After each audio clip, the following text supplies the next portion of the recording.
to work on kicking checks. Now, this is a weird school of thought. This is something I've developed over lots of training, and it's when my opponent checks, I still like to kick. It starts to build up your shins, and if you're kicking correctly and you're turning your hip over, turning everything over, you're not going to get hurt. All right?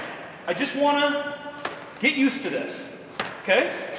Notice how I'm not using any shin guards on this. That's because I want to build up my shins, okay?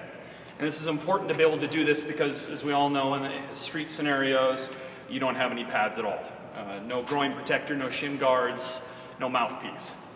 Now, if Brittany starts to check higher, go ahead, check higher. This is the way a lot of people check. It's incorrect. You start to check. I'm going to start to just drill that. And what happens is, do it again.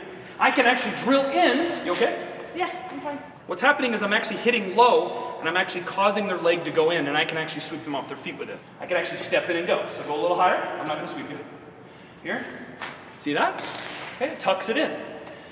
Now for street, which is what we're talking about, if you're checking, I can start to actually kick with my shoe right on the shin. Okay? I'm going to go hard. Okay?